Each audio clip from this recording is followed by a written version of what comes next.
Disclaimer. दोस्तों, ये कहानी केवल एक काल्पनिक रचना है।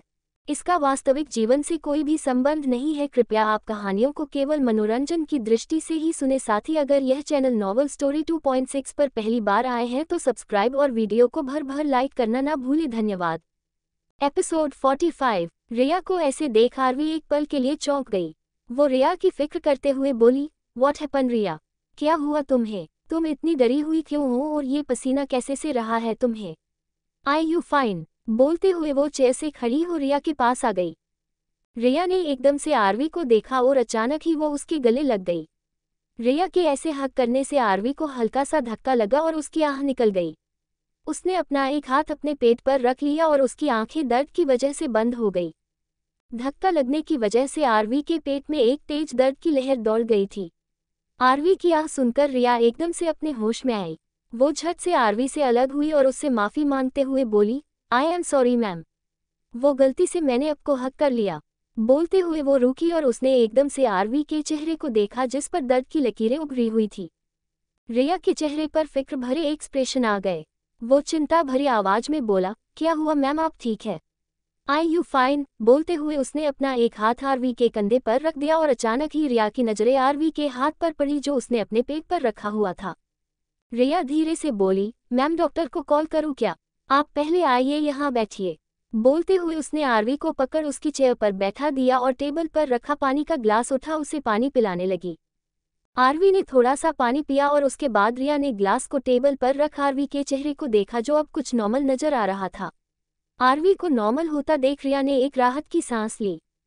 कुछ पल बाद आरवी ने अपनी आंखें खोल रिया को देखा जो उसे ही देख रही थी। आरवी बिना किसी एक्सप्रेशन के बोली, अगली बार कुछ भी हो पर मुझे हग मत करना। एंड अभी क्या हुआ था तुम्हारे साथ? तुम इतनी घबराई हुई क्यों थी? और तुम यहाँ खाली हाथ क्या कर रही हो? आई मीन मैंने तुमसे अकाउंट डिपार्टमेंट की फाइल मांगी थी तो वो कहाँ है? बोलते हुए उसकी नजरें रिया के चेहरे पर टिकी हुई थी। आरवी का सवाल सुनकर रिया के दिमाग में कुछ देर पहले की यादें चलने लगी थी। वो कुछ बोलती उससे पहले ही केबिन का डोर ओपन हुआ जिसकी आवाज सुन रिया की नजरें एकदम से डोर की तरफ चली गई, जहां कियान अपने हाथ में जूस का ग्लास पकड़े अभी अभी अंदर आया था। कियान को देखते ही रिया का चेहरा डर से पीला पड़ गया। उसने कस के अपनी ड्रेस को मुट्ठियों में भर लिया और वो एक बार फिर से कांपने लगी। कियान की नजरें भी रिया पर पड़ी और अचानक ही उसके होंठों पर अजीब सी स्माइल आ गई। आरवी जिसकी नजरें रिया पर टिकी हुई थी, अचानक उसे इतना घबराया देख उसने झट से डोर की तरफ देखा जहां कियान उसे देखते हुए उसी की तरफ आ रहा था। कियान के फेस एक्सप्रेशन एकदम से बदल गए और उसकी जगह एक जेंटलमैन वाले एक्सप्रेशन उसके चेहरे पर आ गए। आरवी एकदम से बोली, कियान तुम यहाँ? बोलते हुए उसकी नजरें कियान के हाथ में पकड़े जूस के ग्लास पर चली गई। उसने कुछ पल ग्लास को देखा और फिर वापस कियान के चेहरे को देखने लगी। कियान अब तक आरवी के पास आ गया था। उसने ग्लास को टेबल पर रखा और एक नज़र रिया को देख बोला, क्यों मैं यहाँ नहीं आ सकता? बोलते हुए उसने आरवी को देखा जो उसे ही देख रही थी। आरवी धीरे से बोली, नहीं ऐसी कोई बात नहीं है, तुम जब चाहे आ जा सकते हो। मैंने तो बस ऐसे ही पूछ लिया। बोलते हुए उसकी नजरें बार बार जूस के ग्लास पर जा रही थी। आरवी के माथे पर हल्का पसीना आने लगा और उसने कस के अपने पेट को पकड़ लिया। रिया की नजरें जैसे ही आरवी पर पड़ी उसके फेस एक्सप्रेशन पूरी तरह बदल गए। उसने एकदम से कियान की तरफ देखा और अचानक ही उसके दिमाग में कुछ आया। उसने आरवी की तरफ देखा और धीरे से बोली, ओके मैम मैं चलती हूँ। बोलकर वो वहां से जाने लगी तभी अचानक उसके कदम हल्के से लड़खड़ा गए और वो सीधा टेबल पर जा गिरी। उसके गिरते ही जूस का ग्लास टेबल पर से कियान पर जा गिरा। रिया टेबल पर झुकी हुई थी। उसने तिरछी नज़र से कियान को देखा जो गुस्से से जूस के खाली ग्लास को देख रहा था और फिर उसने अपने कपड़ों को देखा जिस पर जूस गिरा हुआ था। कियान ने नजरें उठा गुस्से से लाल आंखों से रिया को देखा और तेज आवाज में कुछ बोलने को होता ही तभी रिया एकदम से बोली, sorry sorry I really sorry sir, वो गलती से हो गया। आई मीन गलती से मेरे कदम लड़खड़ा गए और ये सब हो गया। आरवी उन दोनों को देख रही थी। कियान की नजरें आरवी पर पड़ी और उसे खुद की तरफ देखता देख उसने खुद के गुस्से को कंट्रोल किया। वो नॉर्मली बोला, इट्स ओके, हो जाता है कभी कभी, मैं इसे साफ करके आता हूँ। बोलते हुए वो चेयर से खड़ा हुआ और एक वार्निंग लुक रिया को देकर वो केबिन से बाहर निकल गया। कियान के जाने के बाद रिया ने एक राहत की सांस ली। उसने आरवी को देखा जिसकी आंखें बंद हो रही थी और उसका पूरा चेहरा लाल हो गया था। रिया ने कुछ पल आरवी को देखा और फिर जल्दी से अपने केबिन में चली गई। वो कुछ पल बाद वापस आई। उसके हाथ में एक इंजेक्शन था। वो जल्दी से आरवी के पास आए और उसकी बॉडी में वो इंजेक्शन इंजेक्ट कर दिया। आरवी की हल्की सी आह निकल गई। उसने हल्की सी आंखें खोल रिया को देखा और दूसरे ही पल उसकी आंखों के सामने अंधेरा छाने लगा और कुछ ही देर में वो पूरी तरह बेहोश हो गई। रिया ने एक गहरी सांस ली और अपना फोन निकाल किसी को कॉल मिला दिया। कुछ रिंग जाने के बाद दूसरी तरफ से कॉल पिक हुआ और किसी की इमोशनलेस आवाज आई, हम बोलो। क्यों कॉल किया है? रिया धीरे से ऑन कॉल बोली, वो सर मैम की तबीयत कुछ ज्यादा ही खराब हो रही है। आई थिंक वो और ज्यादा टॉलरेट नहीं कर पाएंगी। और उसकी अनमेहरा ने अभी उसने इतना ही बोला था तभी केबिन का डोर ओपन हुआ, जिसकी आवाज सुन रिया ने एकदम से सामने देखा और सामने खड़े कियान को देखते ही उसका चेहरा एकदम से पीला पड़ गया। एपिसोड 46। रिया धीरे से ऑन कॉल बोली, वो सर मैम की तबीयत कुछ ज्यादा ही खराब हो रही है। आई थिंक वो और ज्यादा टॉलरेट नहीं कर पाएंगी। और उसकी अनमेहरा ने अभी उसने इतना ही बोला था तभी केबिन का डोर ओपन हुआ, जिसकी आवाज सुन रिया ने एकदम से सामने देखा और सामने खड़े कियान को देखते ही उसका चेहरा एकदम से पीला पड़ गया। रिया ने जल्दी से अपने हाथ में पकड़े इंजेक्शन को अपने दुपट्टे के पीछे छुपा लिया और वो खुद को नॉर्मल रखने की पूरी कोशिश कर रही थी।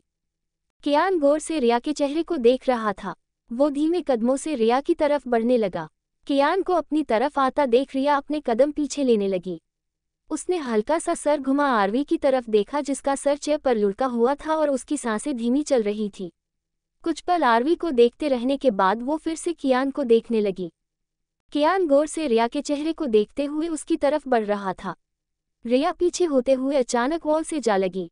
उसने हल्का सा सर घुमा वॉल को देखा, तभी अचानक उसे अपने चेहरे पर किसी की गर्म सांसें फील हुई। रिया ने झट से सामने देखा, कियान उसके एकदम नजदीक खड़ा अजीब तरफ से उसकी नेक को स्मेल कर रहा था। कियान को अपने इतने पास देख रिया के माथे पर पसीना आने लगा। वो सर से लेकर पाँव तक पूरा कांपने लगी। कियान ने हल्का सा सर टेढ़ा कर रिया को देखा और उसे कांपता देख उसके होंठों पर तिरछी स्माइल आ गई। उसने अपना एक हाथ रिया के कंधे पर रखा और अजीब तरह अपने हाथ को रब करते हुए अपना हाथ नीचे की तरफ ले जाने लगा। रिया एकदम से कांप गई। वो इतना ज्यादा डर चुकी थी कि उसके मुंह से आवाज तक नहीं निकल रही थी। उसे कियान का टच बहुत बुरा लग रहा था। उसकी आंखों से आंसू बहकर गालों पर लुढ़क आए। तभी अचानक कियान ने रिया का हाथ पकड़ लिया, जिसमें उसने इंजेक्शन पकड़ा हुआ था। कियान की इस हरकत पर रिया की हैरानी से आंखें बड़ी हो गई। उसने झट से कियान की तरफ देखा, जो उसे देख तिरछा मुस्कुरा रहा था। उसकी वो स्माइल पॉजिटिव वाइब तो बिल्कुल नहीं दे रही थी। रिया ने इंजेक्शन को कस के अपनी मुट्ठी में बंद कर रखा था। कियान का हाथ धीरे धीरे रिया की मुट्ठी खोल रहा था। वो धीरे से बोला, जान बेवकूफ़ समझा है मुझे? तुम कुछ करोगी और मुझे पता नहीं चलेगा। मेरी डॉल को मुझसे बचाना चाहती हो? बोलते हुए उसकी नजरें आरवी की तरफ चली गई, जो बेहोश थी। कियान की बात सुनकर रिया का चेहरा एकदम से पीला पड़ गया। तभी अचानक रिया ने कियान के कंधे पर अपना एक हाथ रख उसे जोर का धक्का दे दिया। कियान को रिया के इस एक्शन की उम्मीद नहीं थी और उसके धक्का देने से वो एक कदम पीछे हट गया। रिया ने झटके से अपना हाथ कियान के हाथ से छुड़वाया और तुरंत केबिन से बाहर भाग गई। रिया ने ये सब इतनी जल्दी किया था कि कियान को कुछ समझने का मौका का ही नहीं मिला। कियान ने हल्का सा सर घुमा डोर की तरफ देखा, जहां से अभी अभी रिया गई थी, और फिर अचानक ही वो जोर से शैतानों की तरह हंसने लगा। कुछ देर हंसने के बाद कियान ने एकदम से हंसना बंद किया और आरवी की तरफ अपने कदम बढ़ाते हुए बोला, देखो डॉल, तुम्हारे सो कॉल्ड एम्प्लॉय हमारे बीच में आ रहे हैं। तुम्हारे साथ खेलने के लिए मैंने कितना कुछ किया और अब ये खेल बिगाड़ने के लिए पिद्दी शेर बनकर सामने आ रहे हैं। इन्हें बताओ, इस खेल का बादशाह सिर्फ मैं हूँ और तुम मेरी डॉल जो मेरा अगला शिकार बनेगी। बोलते हुए वो आरवी के सामने आकर खड़ा हो गया। कियान अपने दोनों हाथ आरवी की चेयर के आर्म रेस्ट पर टिका हल्का सा उसके चेहरे पर झुकते हुए बोला, डॉल सिर्फ मेरी है और जो मेरा होता है वो सिर्फ मेरा ही होता है, किसी और का नहीं। इसे हमारे बीच से जाना होगा क्योंकि ये मेरा नहीं है और जो मेरा नहीं होता उसे जिंदा रहने का कोई हक नहीं है। आई प्रॉमिस, इसे जल्दी ही खत्म कर दूंगा मैं हमारे बीच से, फिर सिर्फ तुम और मैं। बोलते हुए उसने अपना एक हाथ आरवी के पेट पर रख दिया और वो एक बार फिर शैतानों की तरह जोर से हंसने लगा। आरवी बेहोश थी, इसलिए उसे कियान की बात नहीं सुनाई दी। कियान किसी सनकी की तरह आरवी को देख रहा था। वो 1 घंटे तक ऐसे ही आरवी को देखता रहा और फिर अपनी कंपनी के लिए निकल गया। अगली सुबह 9 बजे राठौर मेंशन। राठौर मेंशन में इस वक्त बहुत जोरों से पाठ की तैयारियां चल रही थी। शालिनी इस वक्त लिविंग हॉल में खड़ी सर्वेंट को कंस्ट्रक्शन दे रही थी कि क्या चीज़ कहाँ रखनी है और डेकोरेशन कैसे करनी है। अरे भाग्यवान, बस भी करो, ये सर्वेंट अपना काम अपने आप देख लेंगे, तुम बस खुद पर ध्यान दो। पता है ना तुम्हें आज कितना खास दिन है हम सबके लिए, और हम चाहते हैं आज आप सबसे अच्छी दिखा, वीरेन ने पीछे से आते हुए शालिनी को कहा। ये सुनते ही शालिनी जो सर्वेंट को कंस्ट्रक्शन दे रही थी वो एकदम से रुक गई। उसने पीछे पलट वीरेन को देखा और कुछ पल रुककर मुस्कुराते हुए बोली, डोंट वरी वीरेन जी, आज हम और हमारी बेटी पूरी पार्टी का सेंटर ऑफ अट्रैक्शन होंगी। आखिर वीरेन राठौर की फैमिली सेंटर ऑफ अट्रैक्शन नहीं होगी तो क्या होगी। बोलते हुए वो हल्का सा हंस दी।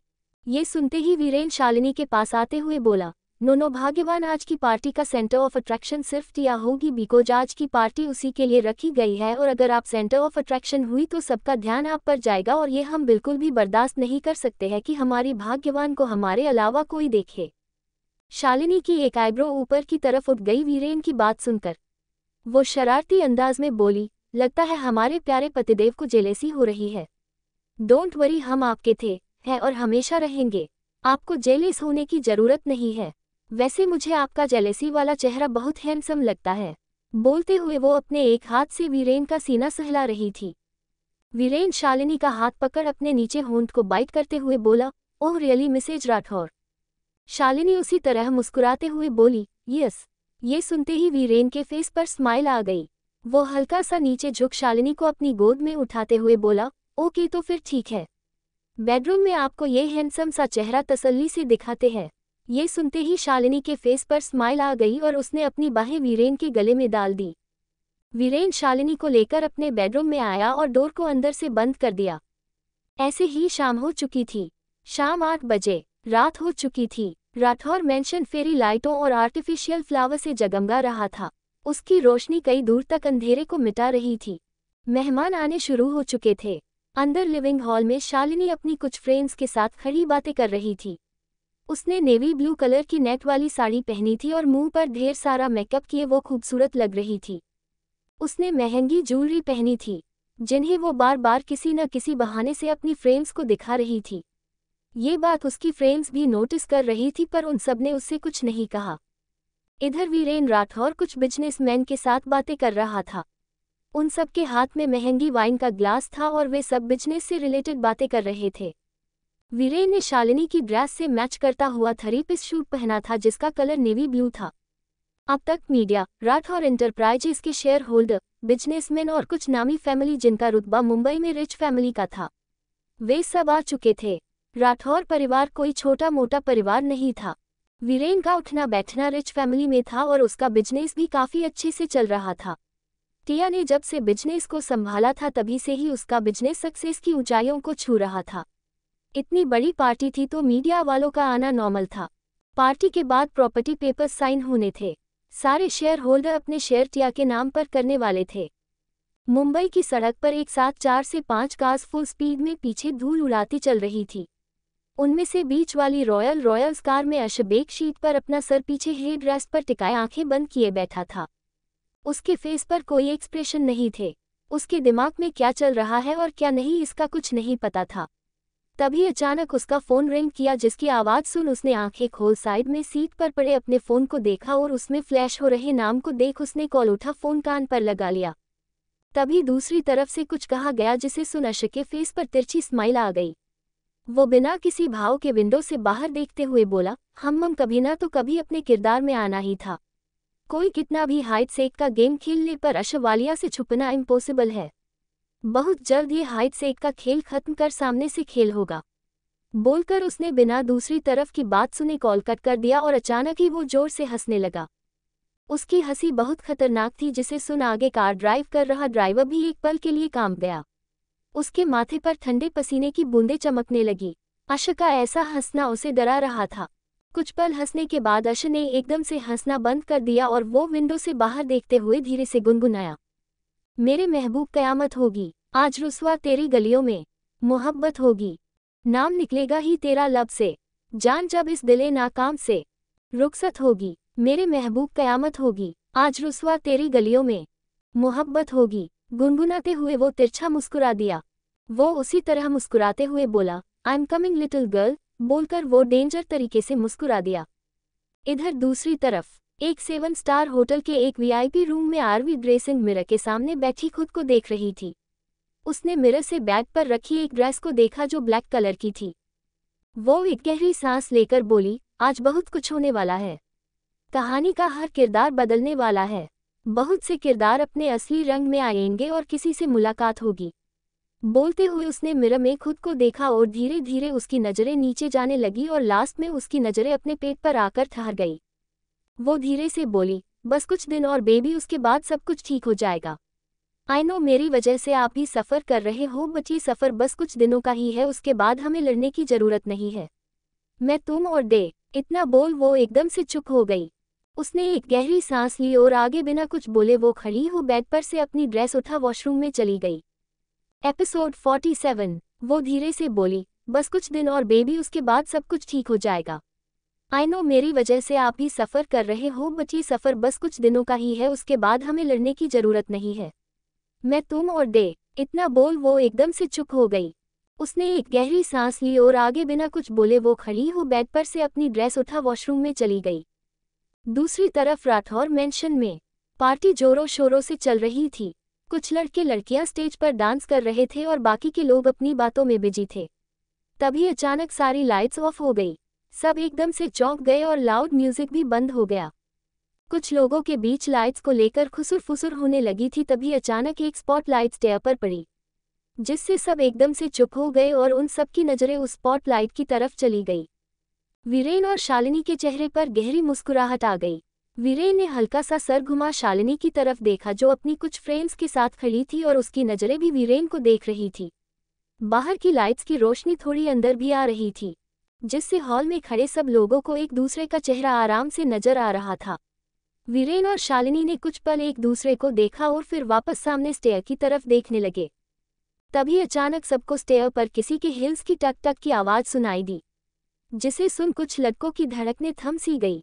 इधर टिया अपने वाइट गाउन को संभाले स्टेयर से नीचे आ रही थी। वो जैसे ही अंधेरे से स्पॉटलाइट में आई सबकी नज़रें उस पर आकर थम सी गई। टिया ने वाइट नेट का स्लीवलेस गाउन पहना था, जिसका गला वी शेप में था। उसका गला काफ़ी डीप था। उसने उसी की मैच करती हल्की ज्वेलरी पहनी थी और कानों में बड़े बड़े वाइट इयररिंग जो उसकी नेक को छू रहे थे। बालों की आगे से कुछ लटे बाहर निकाल पीछे स्टाइलिश जुड़ा बनाया हुआ था। चेहरे पर ढेर सारा मेकअप किए वो बेहद खूबसूरत लग रही थी। सबको अपनी तरफ देखता देख टिया के होंठों पर तिरछी स्माइल आ गई। उसका अपने आप पर घमंड और बढ़ गया और वो एरोगेंट वे में चलते हुए स्टेयर उतरने लगी। बहुत सारे लड़के जिनकी गर्लफ्रेंड उनके साथ खड़ी थी, फिर भी उन सब लड़कों की नज़रें टिया पर जमी हुई थी, जिसे देख उन सब लड़कियों को टिया से नफरत और अपने बॉयफ्रेंड पर गुस्सा आ रहा था। टिया स्टेयर उतरकर हॉल के बीच में सबके सामने आकर खड़ी हो गई। उसने एक नज़र सबकी तरफ देखा और फिर वो स्टेज की तरफ बढ़ गई। तभी अचानक सारी लाइट्स वापस आ गई और एक बार फिर लाउड म्यूजिक शुरू हो गया। टिया ने चलते हुए ही स्टेज के साइड में लगे म्यूजिक सिस्टम के पास बैठे आदमी को देखा और उसे आंखों से ही म्यूजिक बंद करने को कहा। म्यूजिक सिस्टम के पास बैठे आदमी ने तुरंत म्यूजिक बंद कर दिया और एक बार फिर लोगों की हल्की आवाज़ के साथ चारों तरफ सन्नाटा छा गया। टिया स्टेज पर आए और अपने हाथ में माइक पकड़ते हुए वो बोली, hello ladies and gentleman, I hope you all enjoy this party. आपको पता ही होगा आप सबको आज यहाँ क्यों इनवाइट किया गया है और ये पार्टी किसके लिए रखी गई है। थोड़ी देर बाद राठौर्स की सारी प्रॉपर्टी मेरे नाम हो जाएगी और राठौर इंटरप्राइजेज की न्यू सीईओ में यानी टिया राठौर होगी। बोलकर वो चुप हो गई और उसके होंठों पर सार्कास्टिक स्माइल आ गई। ये सुनते ही चारों तरफ तालियों की आवाज़ गूंज उठी। तभी तालियों की आवाज़ के शोर से ज़्यादा बाहर काज रुकने का शोर हुआ, जिसे सुनकर एक बार के लिए सबकी नज़रें बाहर मैन एंट्रेंस की तरफ चली गई। टिया भी अपना हाथ नीचे कर मैन एंट्रेंस की तरफ देखने लगी। अचानक ही उसके चेहरे पर विनिंग स्माइल आ गई। वो धीरे से बोली, मुझे पता था तुम जरूर आओगे। बोलकर वो अजीब तरह से मुस्कुरा दी। इधर पार्किंग एरिया में अशोक और उसके बॉडीगार्ड्स की कार एक साथ आकर रुकी। तभी सबसे आगे की कार का डोर ओपन हुआ और एक खूबसूरत सी लेडी जिसने महंगी रेड कलर की बनारसी साड़ी पहनी थी वो बाहर निकली। वो लेडी कोई और नहीं अर्चना जी थी, जो वीरेन के बुलाने पर यहाँ आई थी। बीच वाली कार से अशोक अपने ओवरकोट को सही करते हुए बाहर निकला। उसने आंखों पर ब्लैक शेड्स चढ़ाए हुए थे। जेल से सेट किए बाल और एक्सप्रेशन लेस चेहरे के साथ वो किलर लुक दे रहा था। उसने ब्लैक कलर का 3 पीस सूट पहना था, जिसमें उसकी अट्रैक्टिव और एड्रोबल पर्सनैलिटी में वो कहर ढा रहा था। उसने अपनी आंखों से शेड्स उतारते हुए अर्चना जी की तरफ देखा, जो उसे इग्नोर कर अंदर जा चुकी थी। अचानक ही यश के होंठों पर अजीब सी स्माइल आ गई। वो धीरे से बोला, बस कुछ देर और उसके बाद आपको सबसे बड़ा सरप्राइज मिलेगा। बोलकर वो डेंजर तरीके से मुस्कुरा दिया और अपने कदम अंदर की तरफ बढ़ा दिए। अर्चना जी लिविंग हॉल में आई। सबकी नजरें अर्चना जी को देख रही थी, जो उन सब में सबसे अलग और रुतबे वाली लेडी लग रही थी। उनके चेहरे का तेज नूर एक पल के लिए सबको अपनी तरफ देखने के लिए मजबूर कर रहा था। अर्चना जी ने सबकी तरफ देखा और तभी उनकी नज़र शालिनी पर पड़ी। उन्होंने अपने कदम शालिनी की तरफ बढ़ा दिए। अर्चना जी को अपनी तरफ आता देख शालिनी के चेहरे पर घमंड भरी स्माइल आ गई। अर्चना जी को सब जानते थे कि वे यहाँ के सबसे बड़े बिजनेसमैन की मां है, और उन्हें शालिनी की तरफ जाता देख सब हैरानी से उन्हें देखने लगे। अर्चना जी सबकी नज़रों को इग्नोर कर शालिनी के सामने आकर रुकी और प्रोफेशनली आवाज में बोली, हेलो शालिनी जी, कैसी है आप? बोलते हुए उनकी नज़रें एक बार स्टेज पर खड़ी टिया पर पड़ी और वे वापस शालिनी को देखने लगी। शालिनी एकदम से अर्चना जी के गले लगते हुए बोली, यस आई एम फाइन। आप बताएं आप कैसी है? बोलते हुए वो अर्चना जी से अलग हुई और तिरछी नज़रों से सबकी तरफ देखने लगी। सब उसे ही देख रहे थे। अर्चना जी को उसने जानबूझकर हक किया था ताकि वो सबको बता सके कि उसका उठना बैठना यहाँ से सबसे बड़े घराने में है। अब तक वीरेन भी अर्चना जी के पास आ चुका था और वे दोनों उनकी चापलूसी करने लगे थे। ये सब अर्चना जी को बिल्कुल पसंद नहीं था। वे अमीर जरूर थी, पर उन्हें ये सब कभी पसंद नहीं था। वीरेन और शालिनी आरवी के मॉम डैड थे, इसलिए अर्चना जी उनको बर्दाश्त कर रही थी, वरना वो कभी ऐसे लोगों से बात नहीं करती जो मुंह पर कुछ और बाकी पीठ पीछे कुछ और। तभी वहां आशा आया। आशा के जूतों की टक टक की आवाज ने एक बार सबका ध्यान अपनी तरफ खींच लिया। टिया तो कब से मैन एंट्रेस की तरफ देख रही थी। आशा को देखते ही उसकी आंखों में चमक आ गई और उसने हल्के से अपने चेहरे पर आ रहे बालों को कान के पीछे किया और वो एकटक आशा को देखने लगी। आशा ने किसी पर ध्यान नहीं दिया और वो सीधा वहां से दूसरी तरफ चला गया। वो अपने फोन में कुछ कर रहा था, शायद किसी को मैसेज कर रहा था वो। आशा को देखते ही सब लड़कियां उसे एकटक देखने लगी। यहाँ तक शादीशुदा औरतें भी आशा को देख रही थी, या फिर कह सकते हैं उसे घूर रही थी। सब लड़कियों का दिल जोरों से धड़क रहा था। आशा एक तो सबसे बड़ा बिजनेसमैन था और दूसरा सबसे ज्यादा हैंडसम, जिससे सबकी नजरें उस पर से हटने का नाम नहीं ले रही थी। अब तक पूरी पार्टी का सेंटर ऑफ अट्रैक्शन टिया बनी हुई थी, पर अब सबका सेंटर आशा बन चुका था। सबकी नजरें आशा को ही देख रही थी। आशा ने सर उठा चारों तरफ देखा, तभी उसकी नजर एक लड़के पर पड़ी जो अपना हाथ हिला उसे इशारा कर रहा था। आशा ने अपना फोन पेंट की पॉकेट में रखा और अपने कदम उस लड़के की तरफ बढ़ा दिए। कुछ ही पल में वो उस लड़के के समाने था, जो कि दिखने में उसी की उम्र का था।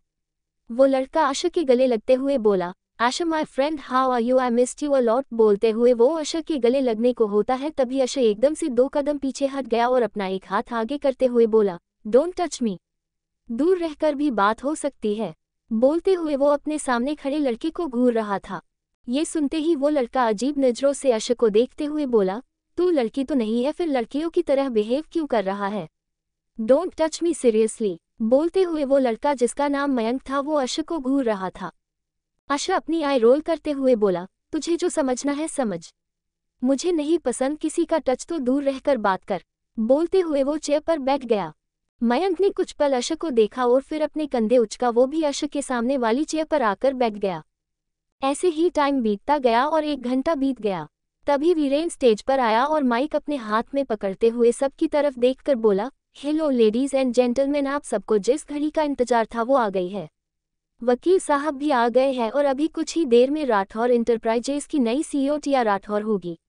बोलते हुए उसने नीचे खड़े वकील की तरफ देखा, जिसके हाथ में एक फाइल थी और वो मुस्कुराते हुए उसे ही देख रहा था। वकील ने धीरे से अपना सर हिलाया और वो वहां से दूसरी तरफ जाने लगा, जहां एक चेयर और टेबल लगी हुई थी। तभी अचानक बाहर से किसी की तेज आवाज सबके कानों में पड़ी, इतनी भी क्या जल्दी है mister Viren Rathore new CEO बनाने की? अभी तो मैं जिंदा हूँ और मेरे होते हुए मेरा हक किसी का कैसे हो सकता है? ये आवाज सुनते ही वीरेन का चेहरा एकदम से पीला पड़ गया। वो इस आवाज को अच्छे से पहचानता था और ऐसा वीरेन का ही नहीं, पार्टी में मौजूद बहुत से लोगों का यही हाल था। सन्नाटे को चीरते हुए एक बेहद ही मीठी लेकिन कॉन्फिडेंट आवाज सबको सुनाई दी। ही इसकी टक टक की आवाज के साथ एक बहुत ही अट्रैक्टिव फिगर उस सबको अंदर आता दिखाई दिया। वो कोई और नहीं आरवी थी। आरवी लिविंग हॉल में आए और सबको हैरानी से अपनी तरफ देखता देख उसके लब मुस्कुरा उठे और उसकी जेट ब्लैक आइज की चमक और भी तेज हो गई। परफेक्ट फीचर, रंग दूध जैसा गोरा, हल्के मेकअप के साथ वो बला की खूबसूरत लग रही थी। ब्लैक नेट साड़ी में उसका तराशा हुआ गोरा बदन हद से ज्यादा आकर्षक लग रहा था। कमर तक आते डार्क ब्राउन बाल, जिन्हें लूचकल करके खुला छोड़ दिया था, वो उसके लुक को कॉम्प्लीमेंट कर रहे थे। आज सही मायने में उसकी खूबसूरती सभी के सामने आई थी। वो हर तरह से परफेक्ट थी। अब सबके सामने वो चेहरा था जिसे उन्होंने देखा तो बहुत बार, लेकिन जो अंदाजा था वो बिल्कुल नया था। वहां मौजूद किसी को यकीन नहीं हो रहा था कि जो वो देख रहे हैं वो सच भी है या नहीं। सबकी नज़र सामने से आ रही एलिगेंट, कॉन्फिडेंट और उस मोस्ट ब्यूटीफुल चेहरे पर टिकी हुई थी जिसके होठों पर छाई सरकास्टिक स्माइल सभी को चिढ़ा रही थी। अश जो वहां होते हुए भी नहीं था। वो अपने काम में ही खोया हुआ था, लेकिन उसके कदम रखते ही उसकी वो नीली आंखें अपने आप एंट्रेंस की तरफ चली गई थी। एपिसोड 48। सबकी नज़र सामने से आ रही एलिगेंट, कॉन्फिडेंट और उस मोस्ट ब्यूटीफुल चेहरे पर टिकी हुई थी जिसके होठों पर छाई सरकास्टिक स्माइल सभी को चिढ़ा रही थी। अश जो वहां होते हुए भी नहीं था। वो अपने काम में ही खोया हुआ था, लेकिन उसके कदम रखते ही उसकी वो नीली आंखें अपने आप एंट्रेंस की तरफ चली गई थी। वो चुपचाप सामने खड़ी आरवी को देख रहा था। अचानक ही उसका दिल जोरों से धड़कने लगा। तभी अश की नजरें आरवी के चारों तरफ खड़े लोगों पर पड़ी जो बेसुध से खड़े आरवी को ऊपर से नीचे तक ताड़ रहे थे। अश का चेहरा एकदम से डार्क हो गया और उसकी पकड़ अपने हाथ में मौजूद फोन पर कस गई। उसके आसपास का ओरा सर्द हो गया। मयंक जो अश के पास बैठा था, अचानक ही उसे आसपास का टेम्परेचर गिरता हुआ सा महसूस हुआ।